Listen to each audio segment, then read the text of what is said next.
This is CRO, cathode ray oscilloscope, on which we can observe the different kind of signals, AC or DC signals.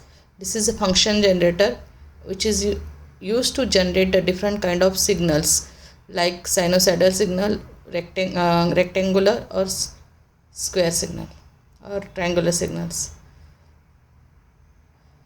So on function generator there are different knobs. This is function knob for selecting the different functions. So we are going to observe the waveform on the CRO which is generated by the function generator.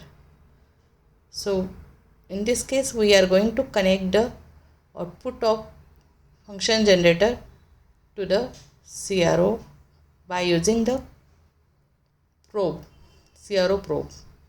So in this case we are connecting the function generator to, we can connect the function generator to any one channel. Here there are two channels, channel 1 and channel 2. So here we are going to connect the function generator to the channel 1. Now we turn on the CRO. So signal which are generated by the function generator we can observe on the CRO. So here this function generator is generating sinusoidal waveform. So that waveform we are observing on the CRO. Now on CRO there are the different controls or probes or knobs. This is a focus knob.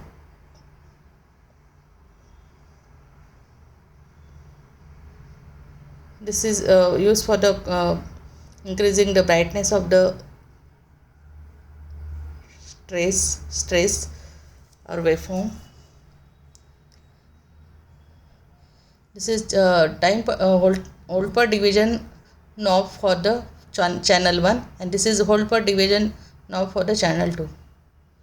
So by using the hold per division knob we can increase the voltage only for the observing purpose.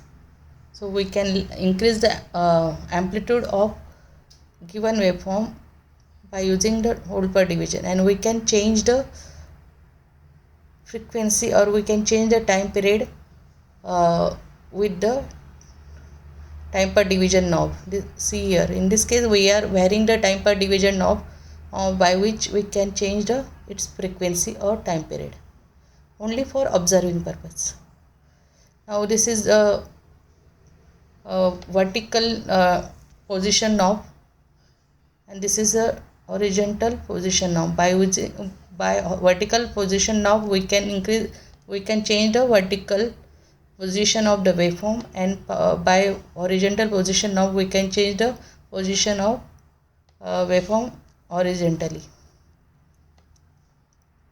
Now we will measure the amplitude of given waveform which is generated by the function generator. So here see the screen. On the screen there is a horizontal axis and vertical axis, and at the and there is a one center point, that is origin of the axis. So we will adjust the waveform, we will adjust the peak of the waveform on the vertical axis, that means what, y axis. So this is a peak or a peak amplitude of given AC waveform that we are going to measure. So for this peak amplitude, peak value, how many boxes of square boxes are there, that we will count. In one square box there are 5 divisions. So one, suppose for given this waveform peak amplitude is 1, 2, how many boxes, 2 boxes, and one small line, that means what, 2.2. and for this waveform the voltage per division is 0.2 volts. So that means what, peak value of given waveform is 2.2 into 0.2 volts.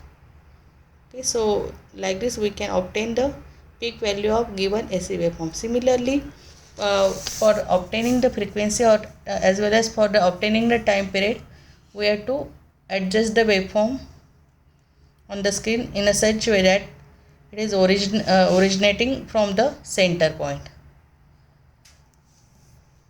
And then again we have to measure the divisions horizontally. How many divisions, how many boxes are there for horizontally? So for the given for one complete cycle, how many boxes? 1 2 3 4 4, and for one small subdivision, that means out 4.2, and time per division is here 0.5 milliseconds. So in this case, time period of given AC waveform is 4.2 division into 0.5 milliseconds. So like this we can measure the amplitude, peak value as well as frequency or time period of given waveform on CRO.